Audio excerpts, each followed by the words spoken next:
It is time for another cartoon recap, and I'll tell you straight up, I've had enough of y'all.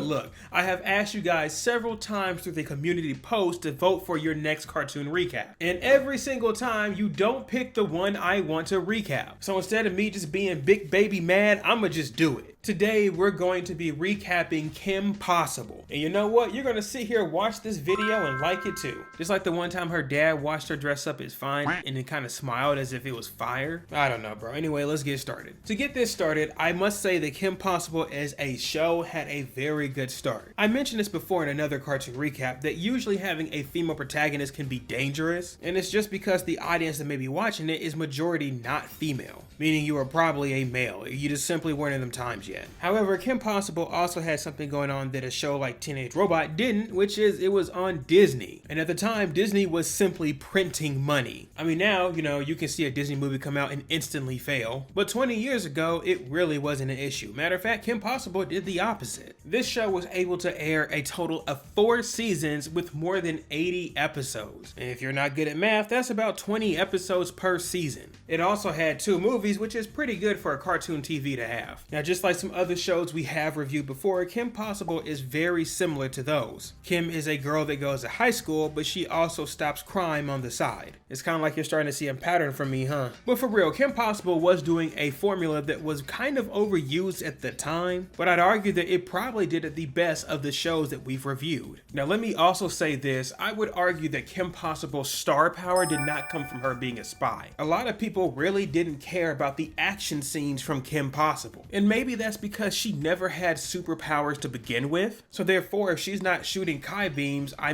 could get that somewhere else. The realm at which Kim Possible really made an impact is her living day-to-day life. I also have to pinpoint that the characters within Kim Possible really didn't stand out either. Don't get me wrong, they're better than some other shows. However, characters such as Ron really don't mean much. We can see a copy-paste of Ron in almost every single show. And also, Rufus was pretty cool. He was just a side character that had no hair. But besides Kim, where the characters really shine the most is, of course, Draken, and of course, look man, I'm not even gonna hold you. She simply got it. So when it comes to the Kim Possible cast, of course, besides the Huz, I would say it's pretty alright. But you're probably asking yourself, why was Kim Possible such a good show, and why was there such a large audience? The reason why we had to talk about all the backstory and the characters is because Kim herself is actually a loner. I shouldn't really say loner because she has friends and she's also a cheerleader. It's more the fact that she wants to be a loner. You see, Kim is friends with Ron, who is technically speaking just a normal guy. And that's kind of where Kim sees herself because she has high expectations for herself. Having a family that has great potential, and not to mention that she is a spy, a lot of people want her to be something different. But sometimes Kim may get in her head, realizing that this may be what others or even my family want, but not necessarily what I want. And that is very relatable for a lot of people. Having expectations that you don't even want for yourself, but for some reason have to meet, is very difficult. And I think a lot of people can relate to Kim because of this struggle. We also have to point out the audience is very important to why this show had staying power. You see, it's a very risky slope to have a female protagonist. That's why I like talking about a lot of these shows, and Disney had a lot of them too.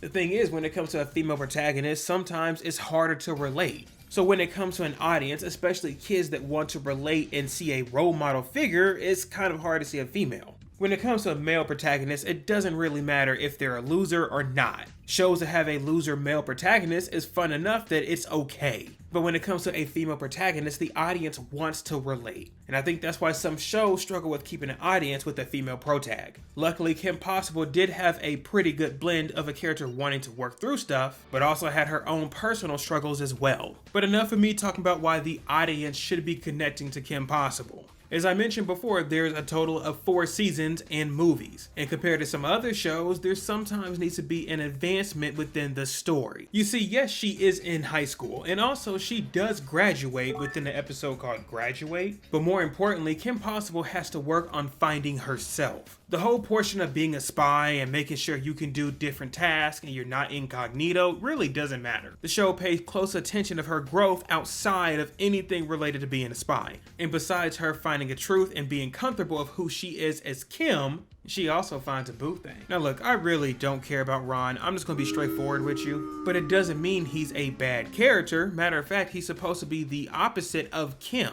Throughout the multiple seasons we have, Kim finally realizes that she doesn't have to be who others want her to be. And once she puts aside those insecurities, she can finally realize who I like and who I want to be. Now we do get another season highlighting Kim and Ron as a couple. And you know what? This season, which is the 4th season, wasn't that bad. Are there times within the story that they're pushing it a little bit too far? Well, maybe. But it's really cool to see a character such as Kim grow within her own story, and we see who she becomes. And that's something that I will always give the series Kim Possible credit for. It feels as if the series actually finished, and that's all I really needed. Now this is around the time I could start nitpicking for the show. But when it comes to KP and her journey, because the show is named after her, I don't have anything to hate about. I think the show really hits on a lot of the main factors you want to see within a television series. The biggest problem I have with Kim Possible is probably the live action series it came after. I mean, they literally had no reason to do this whatsoever, but that's literally every live action, so just let me stop. The only thing I can probably say about Kim Possible is the minor characters were not very important. I mean, we follow KP, that is the main focus of the series. But could you argue that some characters such as Draken or Shigo don't have a purpose within the story? That is true. I mean, they're here just being bad because they're being bad. And I mean, that kind of sucks to see within a villain, plus they are the main villains. Please don't get me wrong, I like them as characters, but that does not mean they have a purpose. And honestly, sometimes Ron, I kind of feel the same way. But I really get it. It's kind of a boy meets world type of thing, and now he's getting the confidence to do what he's not supposed to do.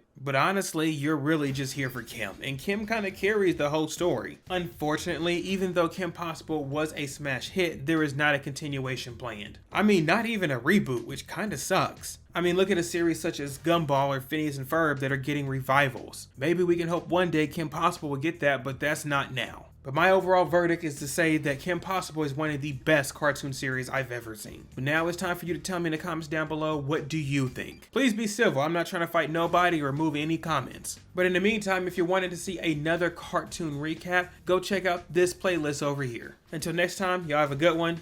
Peace.